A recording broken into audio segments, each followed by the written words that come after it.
Malik Carter built an empire and trusted the only people he thought would never betray him.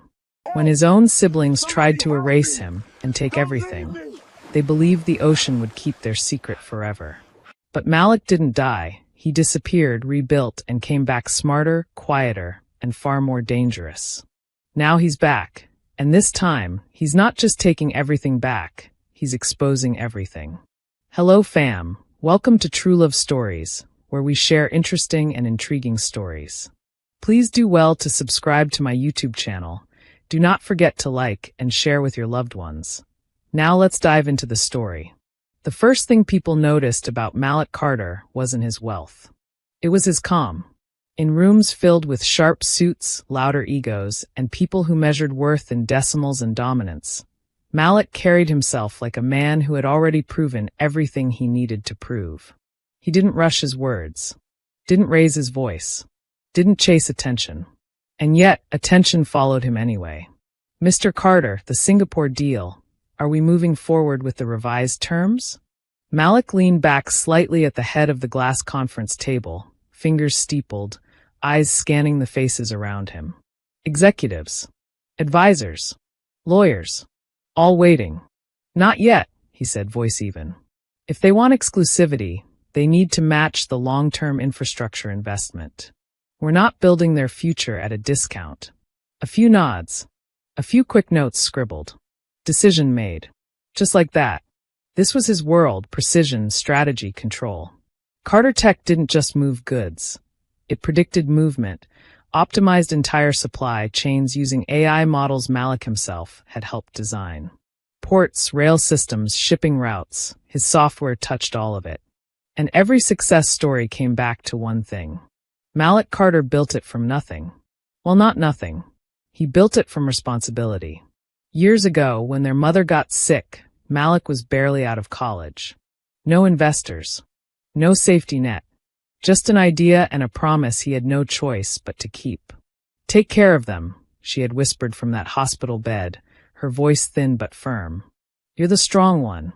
He remembered gripping her hand, trying not to let her see the fear in his eyes. I got them, he said. And he meant it. He always meant it. Now, years later, taking care of them looked like a gated estate in Buckhead, where each of his siblings had their own wing when they visited. It looked like quiet wire transfers that covered mistakes no one talked about. It looked like opportunities, handed out not as charity but as belief. Malik didn't see himself as their provider. He saw himself as their foundation. That evening, the house was alive. Soft jazz floated through hidden speakers. The long dining table gleamed under warm lighting, set with precision, crystal glasses, polished silver, plates arranged like a magazine spread. The staff moved quietly, seamlessly. Family dinner night. Malik loosened his tie as he stepped into the dining room, catching the tail end of Andre's laugh. Man, I'm telling you, the track is gonna blow. I just need the right push.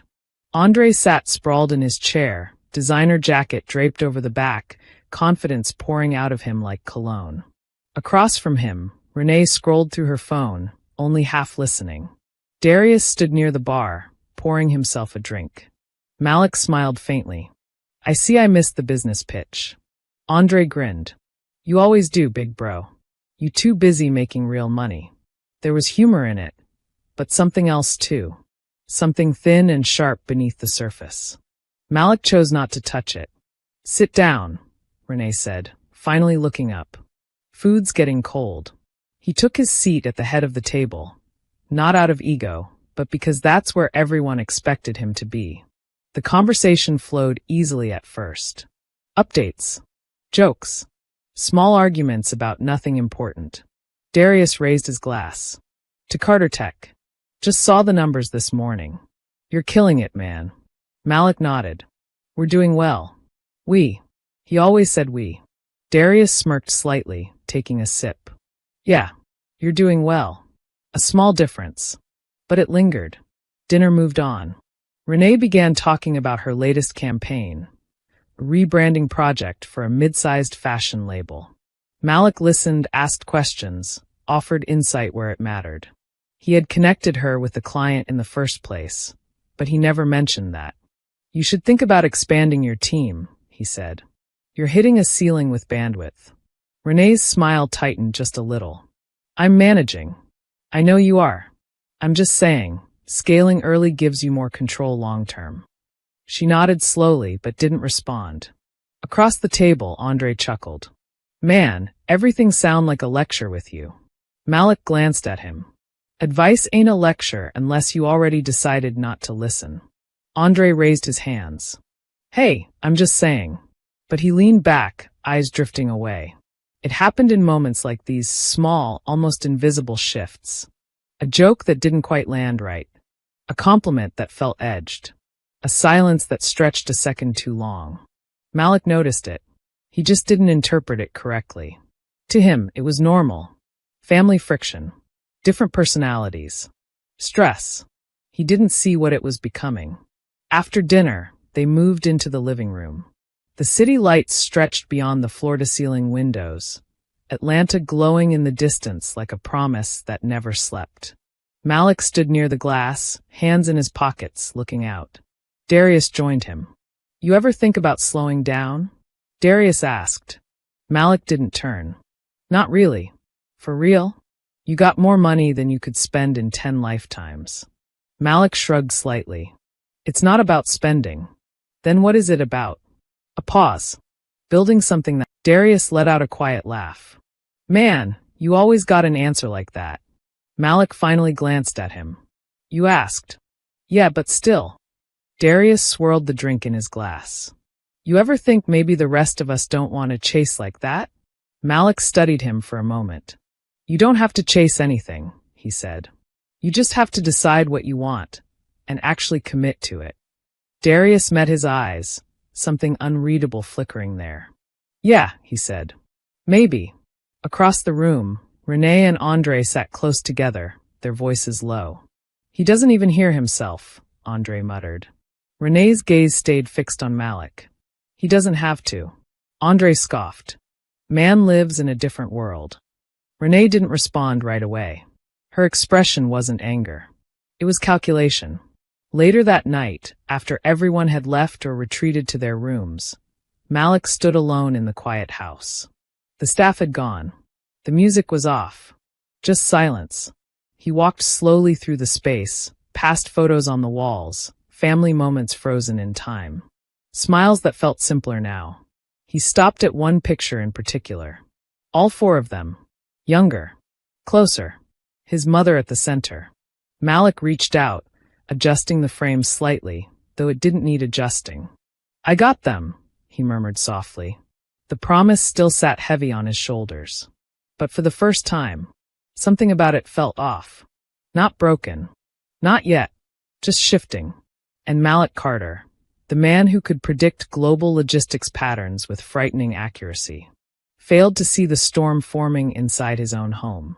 The shift didn't happen all at once. It wasn't a single moment, a single argument, or some explosive fallout that cracked the Carter family apart. It was quieter than that. Slower. Like something rotting beneath polished wood, hidden, patient, spreading where no one bothered to look. And what made it dangerous was that it felt justified. It started for Darius in the showroom. Bright lights reflected off polished metal, Bentleys, Lamborghinis, custom G-Wagons lined up like trophies. The air smelled like leather and money, the kind of place where success was supposed to feel earned. But lately it didn't. Mr. Carter, we've got a problem with the financing approvals, his manager said, tablet in hand. 2 deals just fell through. Bank flagged them. Darius exhaled sharply, rubbing his jaw. Fix it. We're trying, but... But what? The manager hesitated. They're tightening things. Across the board. It's not just us. Darius already knew what that meant. Less liquidity. Less flexibility. Less room for mistakes. And unlike Malik's world, where one decision could shift millions without visible strain, Darius' business felt every ripple. All right, he muttered. Just keep me updated. The manager nodded and walked off. Darius stood there alone, staring at a car worth more than most people's homes. And all he could think about was how fragile it felt. Because deep down, he knew something he hated admitting. This wasn't his empire. Not really. That night, he didn't go home. He went to Renee's. Her condo was the opposite of Malik's mansion, sleek, minimalist, controlled. Everything had intention. Nothing felt excessive. Renee sat at her kitchen island, laptop open, glasses perched low as she scrolled through campaign analytics. "You look stressed," she said without looking up. Darius poured himself a drink. "You ever feel like this ain't really ours?" That made her pause. She closed the laptop slowly. "Define this," she said. He gestured vaguely. "All of it. The businesses. The lifestyle. The access." Renee leaned back in her chair, studying him now. "You just realizing that?" Darius frowned. "What's that supposed to mean?" "It means," she said calmly, "everything we have traces back to Malik. Every contract I land, Carter Tech connection. Your dealership financing? His name carries weight. Andre's whatever he's doing." She waved a hand dismissively. "Same story." Darius took a slow sip of his drink. "I built my business," he said, quieter now. Renee tilted her head. "Did you? Or did you build something on top of what he already secured for you?" The words landed harder than she raised them. Darius didn't respond, because part of him knew she wasn't wrong. Andre arrived late. He always did. Loud entrance, expensive sneakers, energy that filled the room like he needed to prove something the moment he stepped in. "What's good?" he said, dapping Darius up before dropping into a chair. "Y'all look like a damn intervention." "We're talking," Renee said. "About?" Darius glanced at her, then back at Andre. "Malik." Andre smirked. "What about him?" "What about everything?" Darius replied. "You don't ever think about it?" Andre leaned back, stretching his arms behind his head. "Think about what?" "That our big brother hit the jackpot, and we get to live good because of it." Renee's eyes sharpened. "That's one way to frame it." Andre shrugged. "It's the true way." But even as he said it, something in his tone shifted. Less conviction, more defense. Renee noticed. She always noticed. "You really okay with that?" she asked. "Being dependent?" Andre's jaw tightened slightly. "I'm not dependent." "No," she pressed. "Then pull your funding from him. All of it. Let's see how long your music label runs." Silence. Andre looked away first. "Yeah," Renee said softly. "That's what I thought." The conversation changed after that. Not louder. More focused. Like something had been acknowledged, and now it could finally be explored without pretending. Darius set his glass down. "So what? You want to cut him off?" "That's stupid." "I didn't say that," Renee replied. "Then what are you saying?" She stood, walking slowly to the window. The city stretched out beneath her, lights blinking like coded signals. "I'm saying," she began, "we've been conditioned to accept a position that benefits him more than us." Darius frowned. "How does this benefit him? He's the one giving." Renee turned slightly. "Power doesn't always look like control. Sometimes it looks like generosity." Andre scoffed. "That's reaching." "Is it?" she shot back. "He decides when money moves. When opportunities come. Who gets access to what? You call that support. I call it gatekeeping with a smile." Darius leaned forward. "Man, he's helping us." "No," Renee said, sharper now. "He's managing us." That word hung in the air. Managing. Not loving. Not supporting. Controlling. Even if unintentionally. Days turned into weeks, and those conversations didn't stop. They evolved. Private dinners. Late-night calls.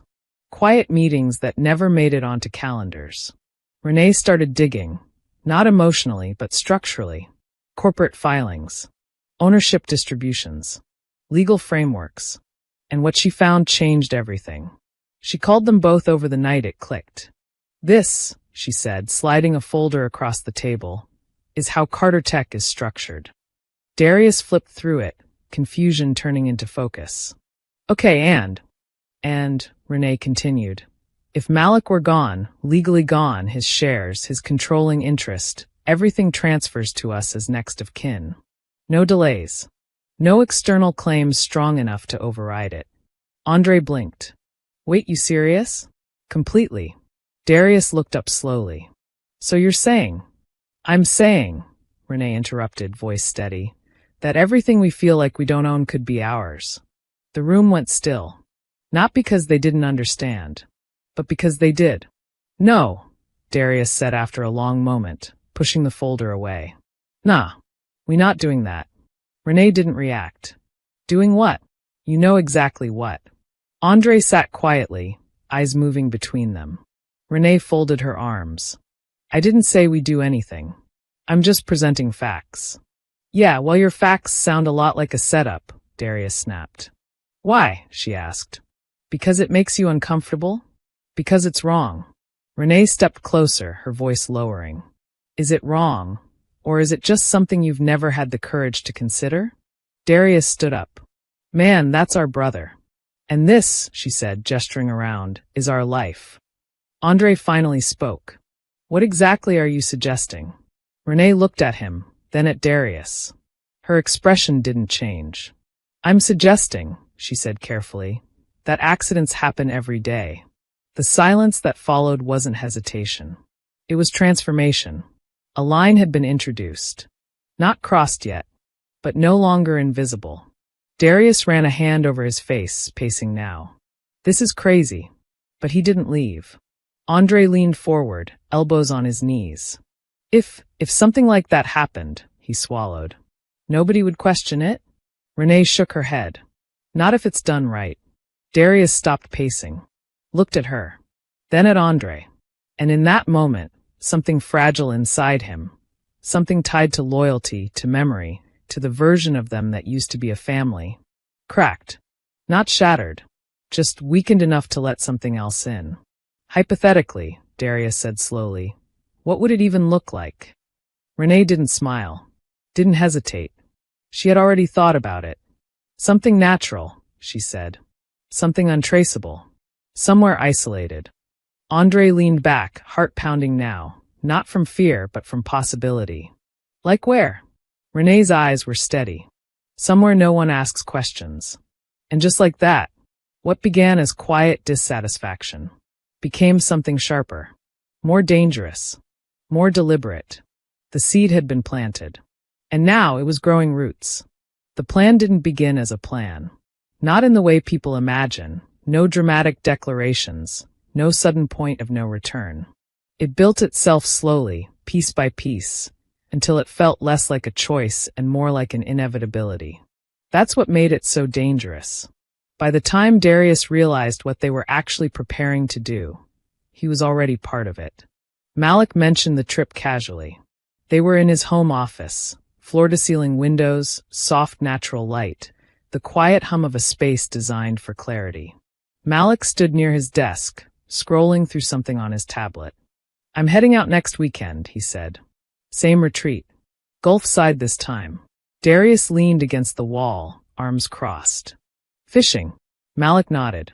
Clears my head. It always had. No noise. No expectations. Just water stretching endlessly in every direction. It was the one place Malik allowed himself to disconnect. To be just a man. Not a provider. Not a leader.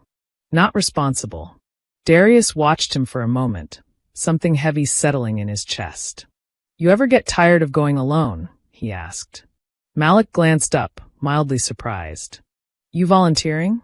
Darius forced a small shrug. Might be time we actually kick it. No business. No all this. He gestured vaguely around the office. For a split second, Malik's expression softened in a way it hadn't in a long time.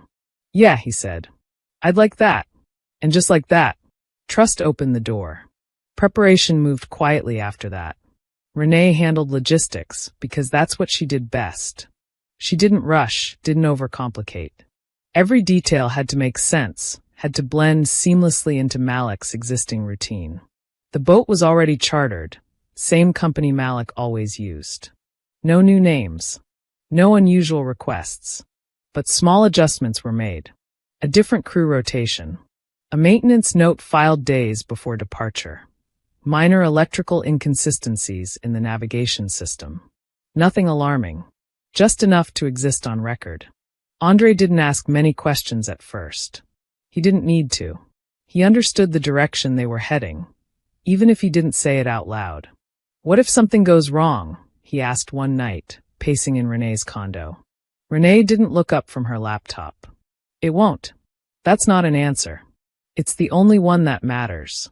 Andre stopped pacing. This ain't like some business move, Renee.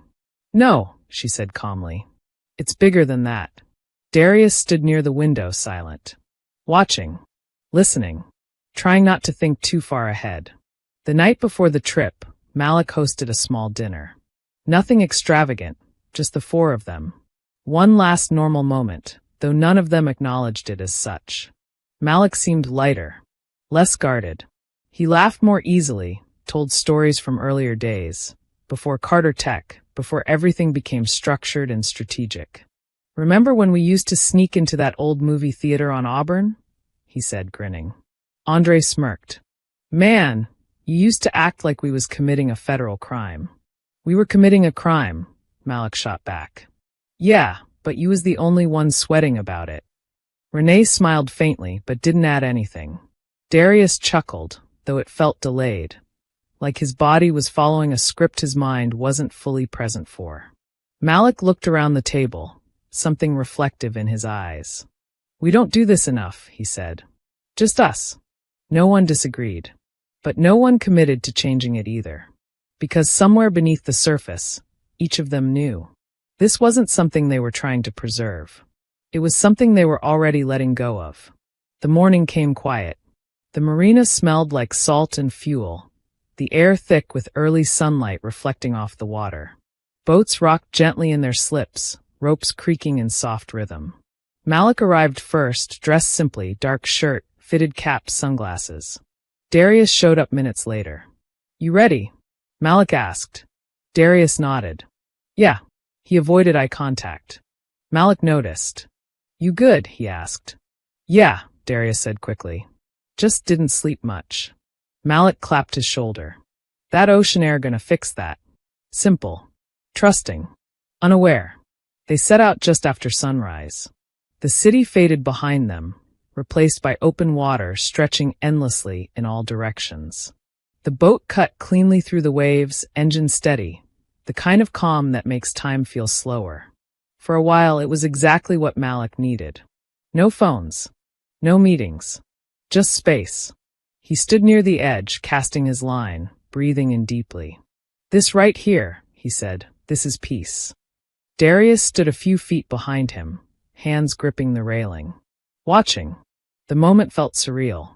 Like he was outside of himself, observing someone else's life. Someone else's choice. You ever think about what happens when you step away? Darius asked. Malik glanced back. From what? All of it. The company. The pressure. Malik shrugged slightly. Not really. Why would I? Darius hesitated. Because maybe it don't all have to be on you. Malik gave a small smile. It's not a burden if you chose it. That answer, so simple, so certain, did something to Darius. Not admiration. Not anymore. Something closer to frustration. Maybe even anger. Because to Malik, it was a choice. To them, it never felt like one. Hours passed. The sun climbed higher. The water grew deeper, darker. Far from shore now. Far from anything. Malik moved toward the control panel, checking the navigation system. That's weird, he muttered. What? Darius asked, stepping closer. Systems glitching. Probably nothing. He tapped the screen, adjusting settings. That was the moment. The opening. The exact scenario Renee had predicted. Darius' heart started pounding. This is it. Not later. Not eventually. Now. It happened fast. But not fast enough to feel like an accident. Darius stepped in, closer than necessary. Let me see, he said. Malik shifted slightly, turning his attention toward him. And in that split second, Darius pushed him. Hard. Malik stumbled, caught off guard more than anything. His hand reached out instinctively, grabbing at empty air, at the edge of the console. Darius. Then he was gone. Over the side. The impact with the water was violent, the sound swallowed almost instantly by the open sea. For a moment, nothing. Just the boat. The waves. The echo of what had just happened. Darius rushed to the edge, looking down. Malik surfaced briefly, gasping, disoriented. Their eyes met. And in that look, there was no immediate anger. No accusation. Just confusion. Betrayal still forming. Darius. The water pulled at him, dragging him slightly under again. Darius stood frozen. Every instinct screamed at him to reach down. To pull him back. To undo it. But then, Renee's voice echoed in his mind. Power doesn't ask twice. Darius stepped back. Just one step. But it was enough.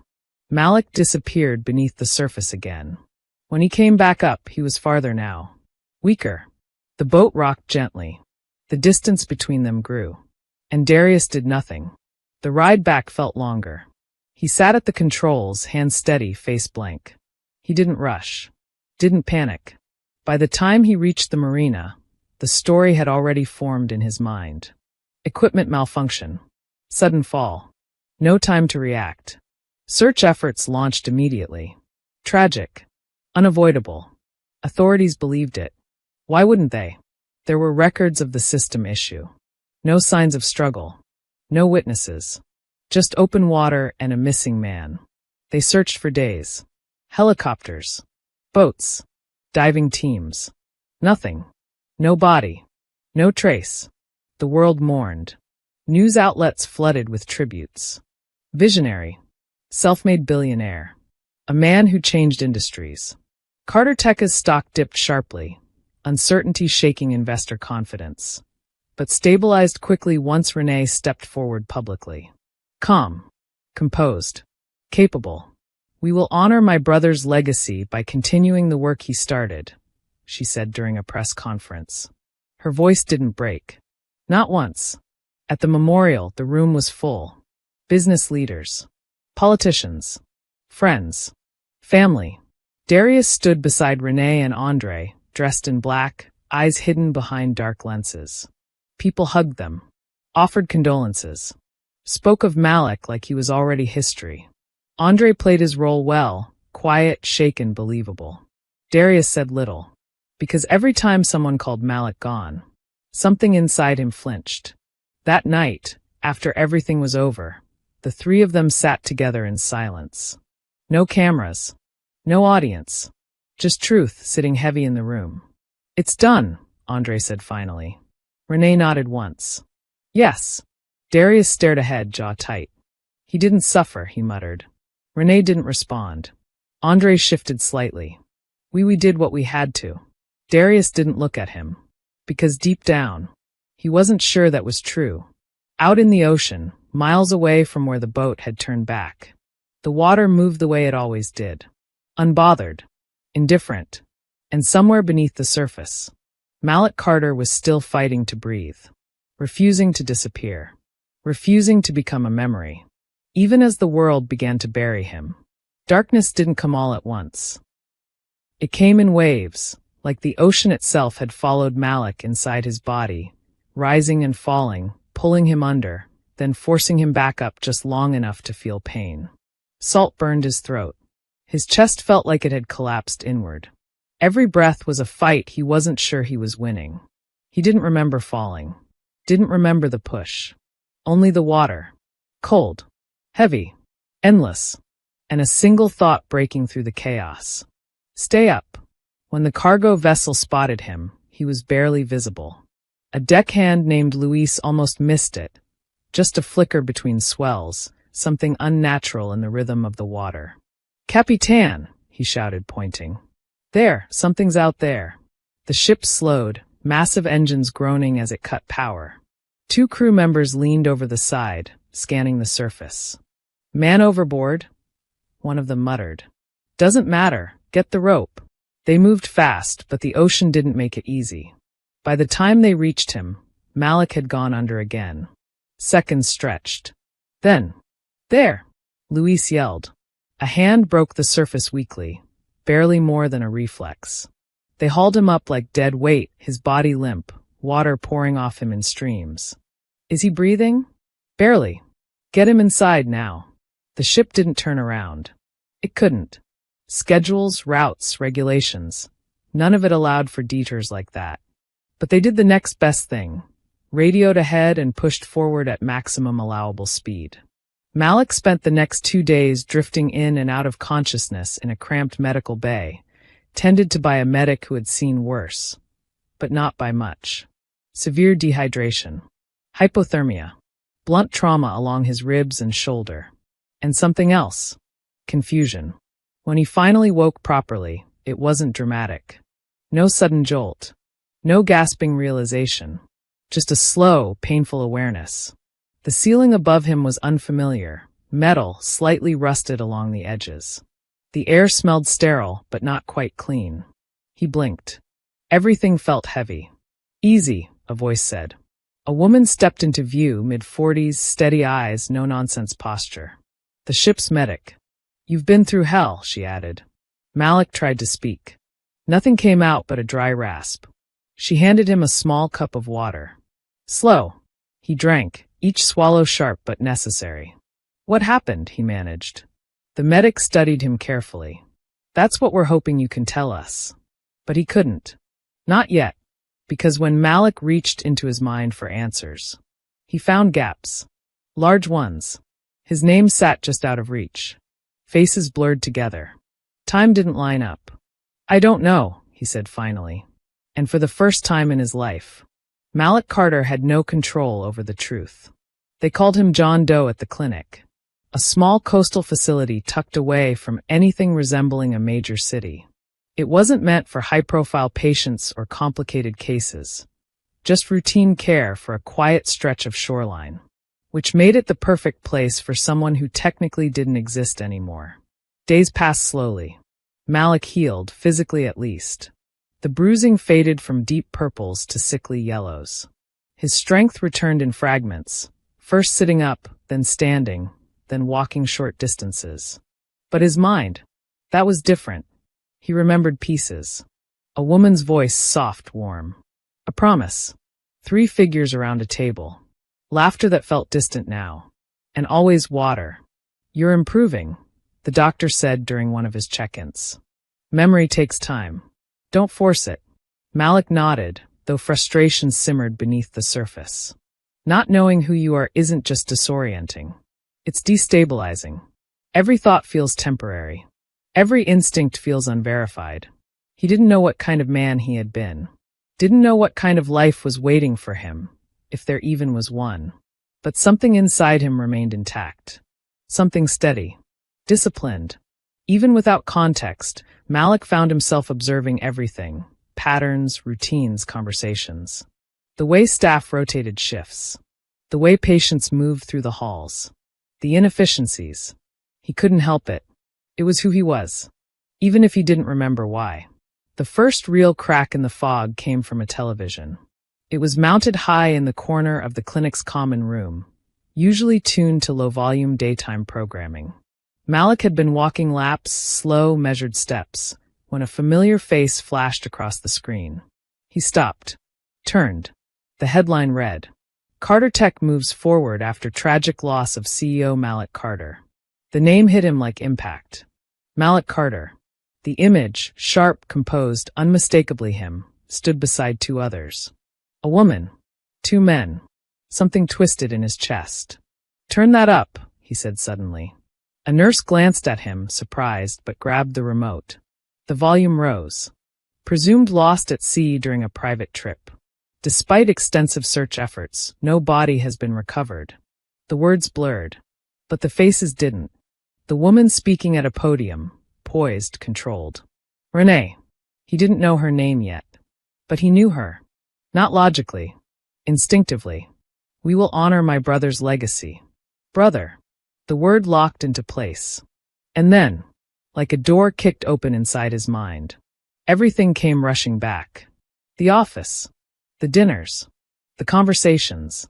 The tension he had dismissed. The boat. Darius. The push. Malik staggered back slightly, gripping the edge of a chair as the full weight of memory slammed into him. His breathing quickened. Not from panic. From clarity. They tried to kill me, he said under his breath. No one around him understood. But he did. Now he understood everything. That night, he didn't sleep. He sat by the small window in his room, staring out at the dark ocean in the distance. The same ocean that should have taken him. The same ocean that didn't. His mind moved differently now, sharper, colder. Not emotional. Strategic. Because survival wasn't the end of this. It was the beginning of something else. He started asking questions the next day. Carefully. Not about himself. About the world. What's the date? How long was I out? Any major news lately? He listened more than he spoke. Watched reactions. Pieced together timelines. 6 months. He had been gone for 6 months. Long enough to be buried. Long enough for everything to change. Getting discharged wasn't difficult. No identity meant no paperwork complications. Just signatures under a placeholder name and quiet release. The clinic assumed he'd figure out his life eventually. They had no idea he already had one. And that it had been stolen. He didn't go back immediately. That would have been a mistake. Malik knew that much instinctively. Instead, he disappeared properly. New clothes. Cash transactions. No digital footprint. He moved carefully, rebuilding from the outside in. Step 1, information. Public records. News archives. Financial reports. Carter Tech had stabilized. Renee at the helm. Darius and Andre integrated into leadership positions. Everything exactly where it shouldn't be. Step 2, identity. He couldn't be Malik Carter, not yet. So he became someone else. Temporary name. Temporary history. Just enough to move without being seen. Step 3, strategy. This wasn't about walking back in and demanding answers. That man, the one who trusted without question, was gone. Malik stood in front of a mirror one night in a cheap apartment miles away from his old life. He studied his reflection. Same face. Same eyes. But something had changed. Not broken. Refined. You don't come back loud, he said quietly to himself. You come back right. Revenge would have been easy. Emotional. Immediate. And ultimately weak. Malik wanted something else. Something permanent. They didn't just try to take his life. They took his name, his company, his legacy, and they wore it like it belonged to them. So he made a decision, not driven by anger, but by precision. I'm not coming back to fight them, he said softly. I'm coming back to remove them. And somewhere in Atlanta, in glass offices and polished boardrooms, his siblings were building their future on the assumption that the past was gone. That Malik Carter was a memory. A closed chapter. A man lost to the ocean. They were wrong. Because the man they betrayed didn't drown. He adapted. He learned. He evolved. And now, he was coming back as something far more dangerous than the brother they thought they knew. A man with nothing left to lose. And everything to take back. Power is easiest to hold in the beginning.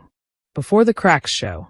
Before the weight of it settles into your decisions, your sleep, your silence. For a while, Renee Carter made it look effortless. The Carter Tech headquarters stood like a monument to control, glass, steel, and precision rising over Atlanta's skyline. Inside, everything still moved the way Malik had designed it to, efficient, calculated, clean. On the surface, nothing had changed. But beneath that surface, everything had. Quarterly projections are stable, one of the analysts said, clicking through a presentation. We've absorbed the initial dip from the transition. The transition. That's what they called Malik's death now. A transition. Renee sat at the head of the table, posture perfect, expression unreadable. She wore control like a second skin, sharp blazer, measured tone, eyes that missed nothing. Define stable, she said. The analyst hesitated. We're maintaining current contracts. No major losses. Renee leaned back slightly. Maintaining isn't growth. No, ma'am. Then don't present it like a win. Silence followed. No one challenged her. No one ever did. Because competence backed her authority. But something else did too. Something less visible. Fear. Darius didn't like being in the building anymore. At first, he told himself it was just the pressure. New responsibilities, new expectations. He wasn't used to operating at this level, making decisions that moved markets instead of inventory. But that wasn't it. It was the feeling, like the building remembered something he was trying to forget. "You good?" Andre asked one afternoon, leaning against the doorframe of Darius' office. Darius didn't look up. "I'm fine." "You don't look fine." "I said I'm fine." Andre stepped inside anyway, closing the door behind him. "You've been on edge for weeks." Darius finally glanced at him. "And you haven't?" Andre shrugged, but it wasn't convincing. "This is a lot, yeah. But we're handling it." Darius let out a dry laugh. "Handling it?" He gestured around the office. "You know what this is, right?" "All this," he said. "This ain't ours." Andre's jaw tightened. "It is now." "That don't make it right." Andre stepped closer. "Man, don't start that again." "I'm just saying." "You're thinking too much," Andre cut in. "That's the problem." Darius stared at him. Because thinking was exactly the problem. The first disruption came quietly. A contract renewal, one of Carter Tech's long-standing international deals, fell through without warning. "No explanation?" Renee asked, scanning the report. "None," the executive replied. "They just backed out. That's not how multi-year partnerships work." "I agree." Renee set the tablet down slowly. "Find out why." They tried, but the answers didn't come. And that was the first sign something was wrong. Because in Malik's system, there were always answers. Then came the second hit. An internal data leak. Not catastrophic, but precise. Targeted. Financial projections, internal communications. Just enough to raise eyebrows with regulators, not enough to trigger immediate shutdown. "Where did it come from?" Renee demanded. "Our cybersecurity team is still tracing it," someone replied. "How does something like this happen under your watch?" No one answered that, because the truth was worse than incompetence. It felt intentional. Andre started staying out later. Not partying, at least not like before. Avoiding. The penthouse felt too quiet now. Too still. Every reflective surface felt like it was watching him back. One night, he poured himself a drink and caught his own reflection in the glass. For a split second, it wasn't just his face he saw. It was the memory. Malik. In the water. Reaching. Andre shut his eyes tightly, shaking it off. "Man, get it together," he muttered. But the image didn't leave. It never really did. Renee, on the other hand, didn't believe in ghosts. She believed in patterns. And the pattern forming was deliberate. Someone was probing them, testing the structure, looking for weak points. "Run a full internal audit," she ordered. "Every department. Every system." "That could cause panic," one advisor warned. "Then control the narrative," she said coldly. "But do it." She wasn't afraid. She was alert. Because somewhere in the back of her mind, a thought had begun to form. Not fully, not consciously, but present. "This feels personal." The email arrived at 2:17 a.m. No subject line. No sender identification. Just an attachment. Renee stared at the screen for a long moment before opening it. Inside was a single file. She clicked it, and her stomach dropped. It was a detailed breakdown of financial manipulations, transactions she had personally authorized in the months following Malik's death. Strategic reallocations. Quiet diversions. Nothing sloppy. Nothing obvious. But definitely not clean. And someone had it all. Every number. Every timestamp. Every decision. At the bottom of the document, one line. "You missed a few things." Renee didn't panic. But for the first time, she felt something close to it. By morning, the damage had spread. Anonymous tips triggered a regulatory inquiry. 2 board members resigned pending further review. Media outlets started circling, not aggressively but curiously. "What's going on?" Darius demanded, storming into Renee's office. She handed him the file. He skimmed it, his face tightening with each line. "Who has this?" he asked. "That's the problem," she replied. "I don't know." Andre walked in moments later. "Y'all seen the news?" Renee didn't look at him. "Yes." "This is bad," he said. "No," she corrected. "This is controlled." Darius frowned. Control. Yes, she said, finally meeting his eyes. If this were exposure, we'd already be finished. This is pressure. Andre shook his head. Pressure for what?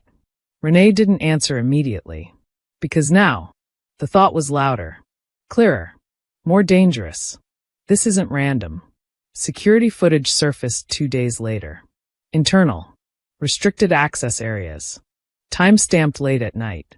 A figure moving through the building with familiarity. Not rushing, not hiding, just existing where they shouldn't be. Face partially obscured by a cap.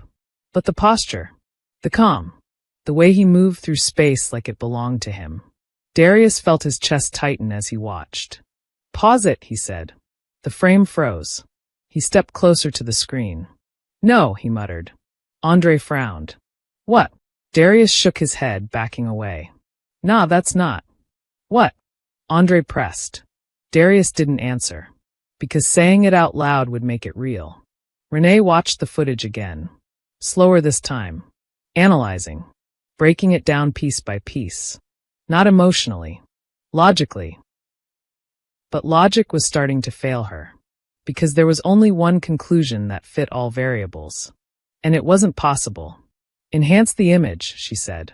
The technician adjusted the frame slightly, sharpening angles, clarifying shadows.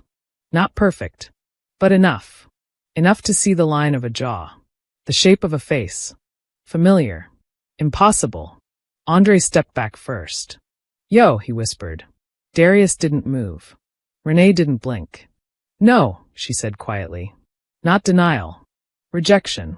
Because if it was true, then everything they believed, everything they built, everything they justified, collapsed instantly. But truth doesn't care about belief. The shareholder meeting had been scheduled for weeks. A routine appearance meant to stabilize confidence, reinforce leadership, and quiet the growing noise around the company. Renee stood backstage, adjusting her blazer, expression locked in place. You ready? Someone asked. Yes. She always was. Darius stood nearby, unusually silent. Andre checked his phone repeatedly, restless. None of them mentioned the footage. None of them said what they were all thinking. Because if they didn't say it, maybe it wasn't real. The room was full. Investors. Media. Cameras waiting. Renee stepped onto the stage, composed as ever. Thank you all for being here. The doors opened. Not loudly. Not dramatically. Just enough to interrupt the moment. Heads turned. Conversations paused. And then, silence. Mallet Carter walked in like he had never left. No rush.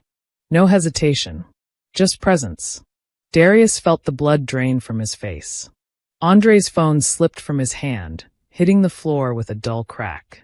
Renee. Renee didn't move at all. But her eyes, for the first time, betrayed her. Malik stepped forward slowly, his gaze moving across the room before settling on them. Not angry. Not emotional.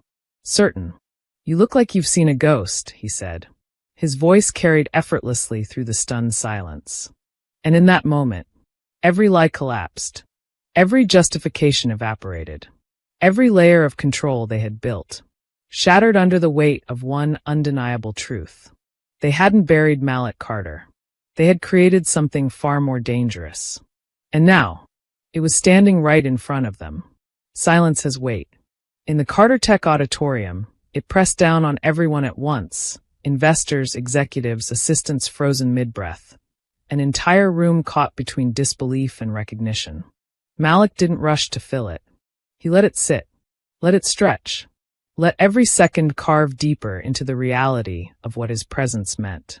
Alive. Not missing. Not gone. Alive. And standing in a room that no longer belonged to the people who tried to erase him.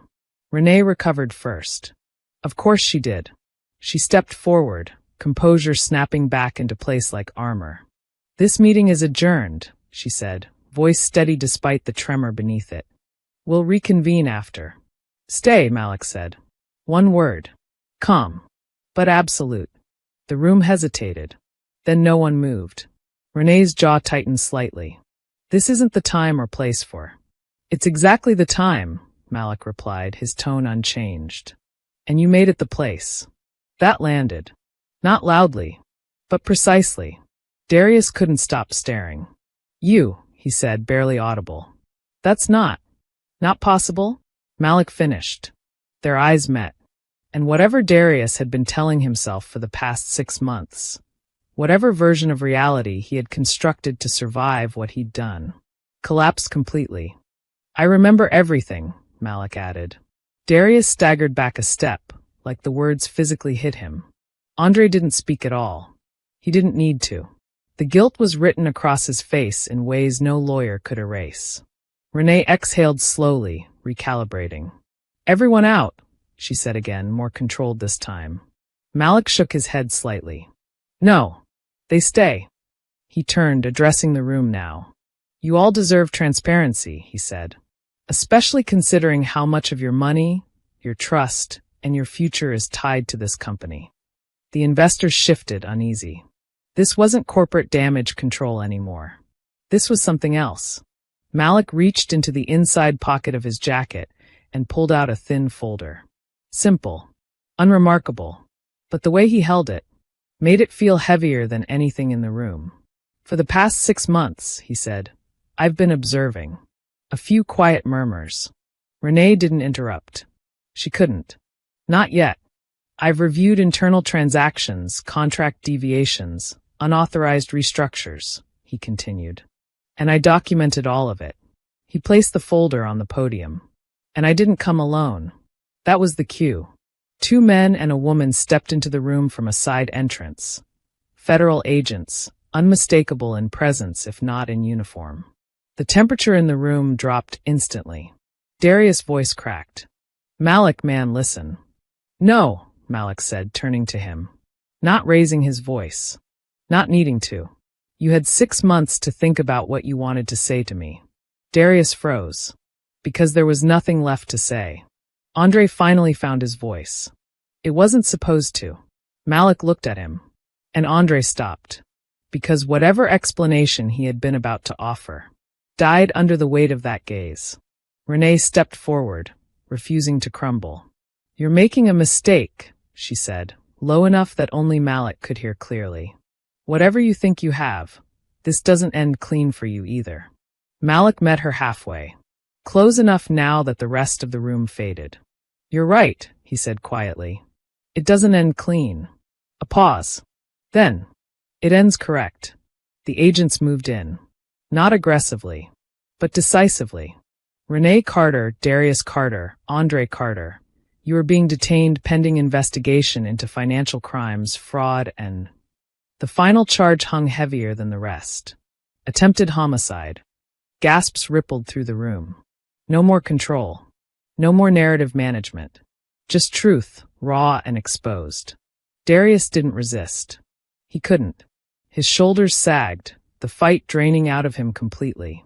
I didn't think you'd, he started, then stopped, shaking his head. I didn't think you'd survive. Malik studied him for a long moment. Yeah, he said quietly. That was the problem. Andre broke. Not loudly. Not dramatically. Just folded inward, like something inside him finally gave out. I see him every night, he muttered. In the water. I see it. Malik didn't respond. Because that wasn't for him to fix. Not anymore. Renee, even as they placed her in cuffs, held on to something resembling control. But her eyes, they told the truth she wouldn't say. She had calculated everything. Except this. Except him. As they were let out, the room parted like a tide pulling back. No one spoke. No one interfered. Because there was nothing to defend. The doors closed behind them. And just like that, they were gone.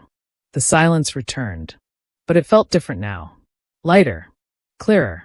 Malik turned back to the room. Same people. Same company.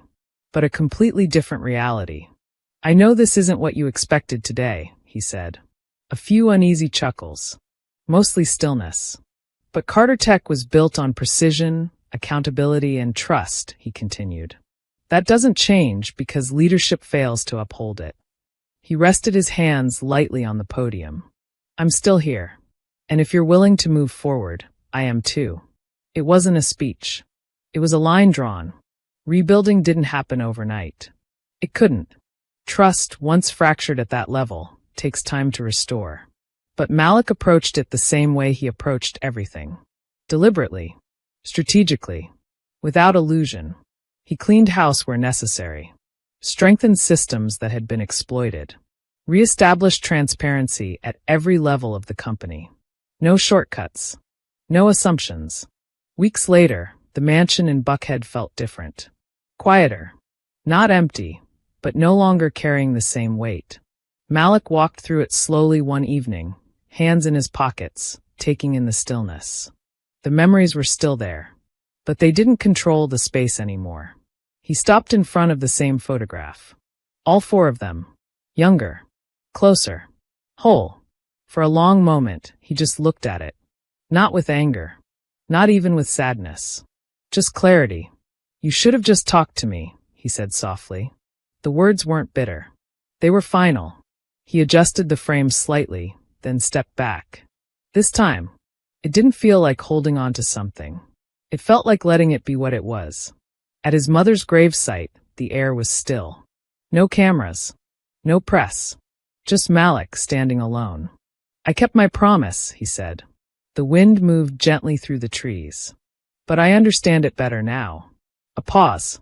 "I can't save people from themselves." He exhaled slowly, the weight of everything settling, not crushing, just present. Real. Earned. As he turned to leave, there was no hesitation in his step. No looking back. Not because the past didn't matter, but because it no longer defined his direction. Malik Carter had lost his family, but he hadn't lost himself. And in the end, that was the one thing they could never take from him. Finally, we have come to the end of this story. I hope you enjoyed the story. If so, do well to like and subscribe to my YouTube channel for more interesting stories.